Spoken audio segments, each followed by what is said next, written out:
Welcome back. I'm Mini Tutorial. This is video number 4. Yeah, 4.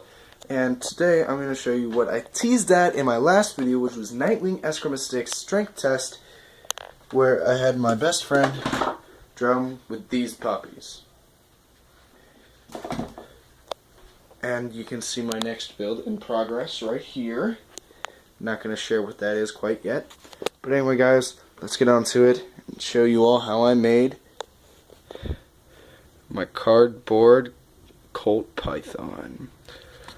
This thing was amazing. Okay, first thing I did was I went online, I looked up images of Colt Python, and I found one image, and it was just fine. It was a side image like this, sitting straight, and I then drew out to fit my hand. I don't know if it's actually to scale, but it's to fit my hand, and I have really big, huge hands, so this thing is like really big.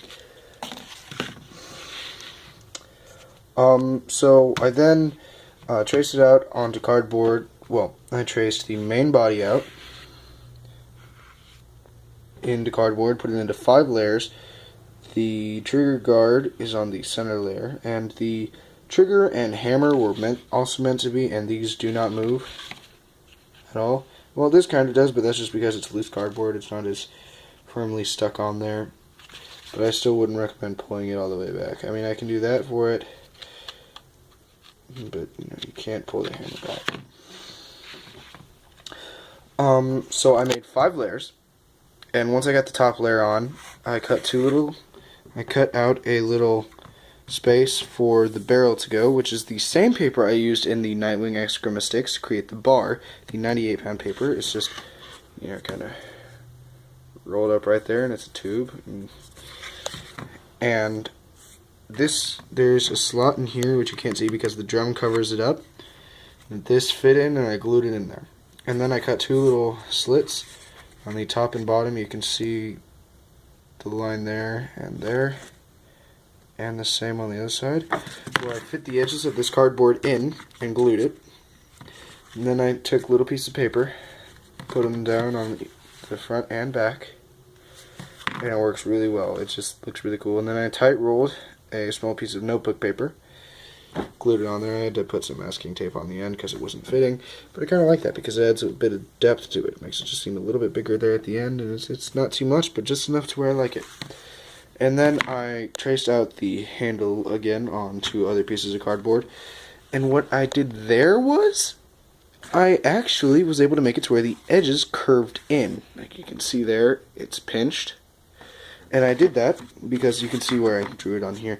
On this side, I drew lines of where to peel the top layer of cardboard back, and then where to cut the corrugation out of it.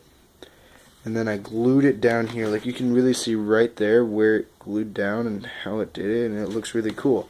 I did that on both sides. I didn't draw the lines on this side. I just kind of went with it. And then something else I did was I took a piece of sandpaper from an old sanding block. Like, you know those really fast sanding machines where they look like a flat iron? Yeah, that's what this is off of. This is just an old one that I found in our garage. It was just kind of laying on the floor. My dad used it when he was making our table. I figured, it's still got some nice grit to it. So I went through and I sanded down the back edges and on the hand and everything. And it fits really well. I mean, I could do a bit more up by the trigger guard, and I need to put some paper on top of there. Like, I need to put some paper right up here on it to flatten that out and have it go even. Then I also took 2 strips of cardboard, drew it out, did this, and it's hard to see on the wood, but if I hold it up, you can see the gaps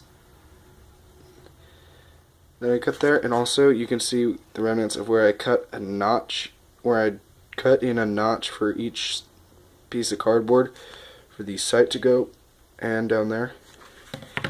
Anyway, guys, that was the build. I'll get back to you with the next one once I'm done here. Anyway, bye, guys.